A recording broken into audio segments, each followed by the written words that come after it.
He's old. We always do that. Where is fact checker Melville? Roll call. Jen. Frank. And we're Dillos Diz.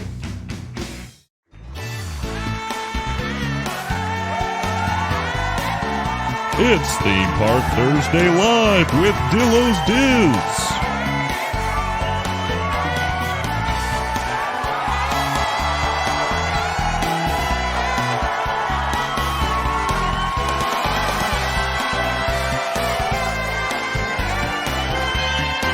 Featuring Frank.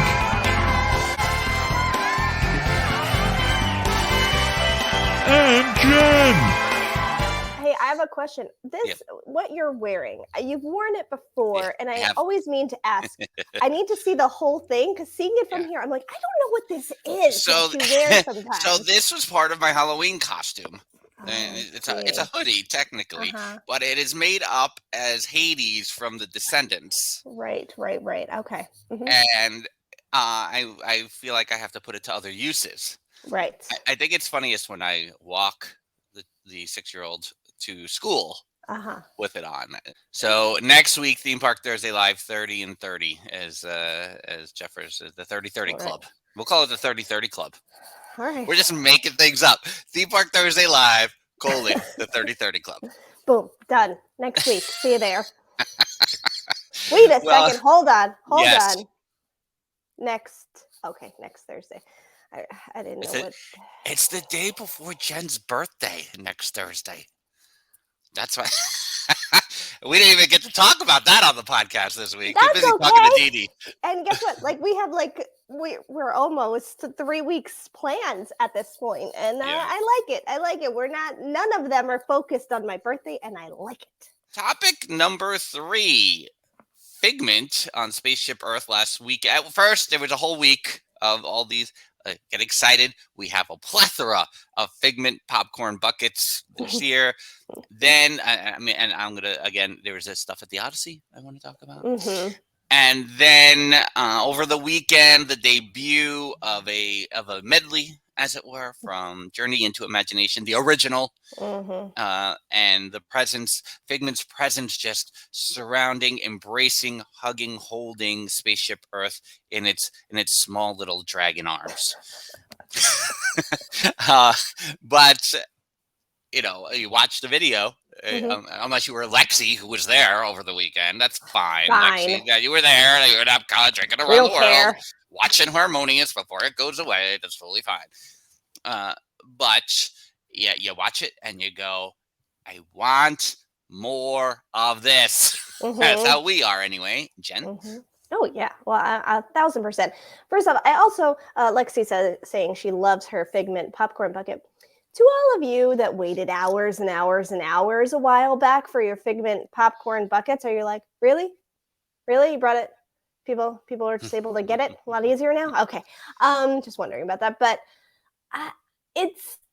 here's what's annoying. It is like, y'all know this is what we want, right? We want more of the original Figment.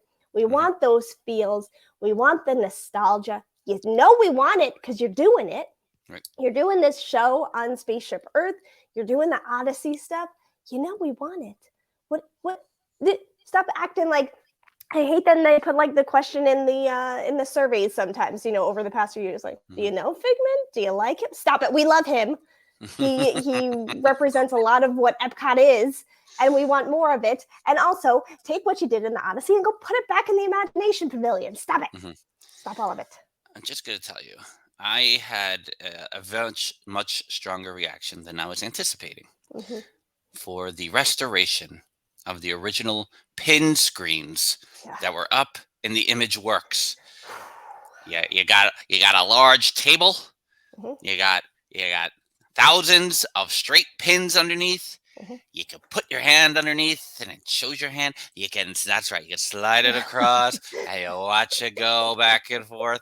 And that's what kids did. That's all we did. We didn't need screens. No, we didn't need screens. We needed pins on a screen, and we called them pin screens. And those are the screens we wanted in our life. And now they're back in the Odyssey. And the next thing is, how do we keep them forever? Forever?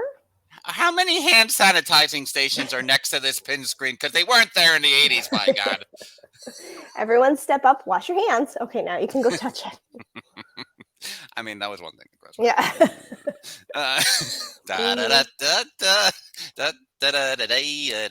And I mean, but in all seriousness, right? We're one step away from the Rainbow Corridor coming back, right? That's, I mean, we're on the brink.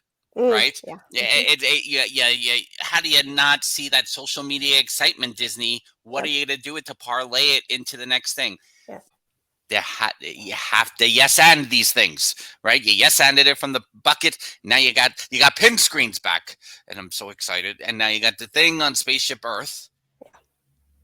What's the next part? And I know that we talked over the weekend. I did a little PowerPoint about WWE and Disney and why they might be a good fit, even though I don't think they're a good fit. And one of Marty Sklar's Mickey's 10 Commandments is, tell one story at a time. So part of me is like, finish the Journey of Water, get all of that done. Whatever Epcot Forever is going to become next, you probably have to do that after. But after you got your new nighttime spectacular or whatever that is, I want to know what the next thing for Figment is. It has to be larger than just. I don't mind it as a Festival of the Arts thing. I just want it to be defined. I want to know that every year Figment will have the strongest presence ever as Festival of the Arts. And you say, oh, he's the mascot. And I want to know. I want to know that it's guaranteed every year. Festival of the Arts, expansion of Figment, and however it grows every year, I want to know. Yeah. Getting into my next point about this Figment on Spaceship Earth showing Figment's presence in that Beacons of Light show. We want more of it. I would challenge Disney on the Spaceship of Earth Beacons of Light. I want to see Horizons version. I want to see a World of Motion version, and I want to see more of Epcot's history in Beacons of Light presentations. I want to see It's Fun to Be Free and more about that. And maybe you can use that as a catalyst to have a retro DVC lounge in the Wonders of Life and with an Horizons and World of Motion presence. I don't see why not.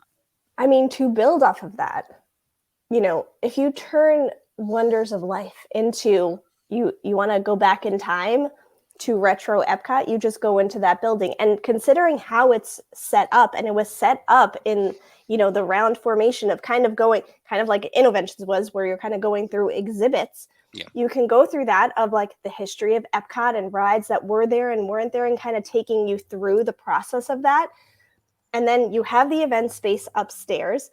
I don't recall windows up there, but you can knock a wall out and make a window for a view, and just make that the DVC lounge, and that's like the specialized area for it. But this whole building has the retro feel now, and I don't know that they would probably lose money by not having the event space up there. I don't think they would. I don't even know how often it's being used at this point, especially with the building getting older and older and older as the years go on. And the fact that they did have a plan for it and then kind of pivoted away from that. Are you even booking anything up there anyway? So it's just sitting there. Do something nostalgic with that building. Well, again, it would have been nice for the 40th, but that's okay. Yeah. But tell the story. Like, let's go. Give me the story of getting back to this point. The story is there if you want to craft it that way. But since we're going to be so good next week here at DillosDizResort.com to do 30 topics in 30 minutes, we're about to go with 4 minutes remaining. Yeah. Oh, no, we're going to our third topic. She's Jen. I'm Frank. Bye-bye. Deuces.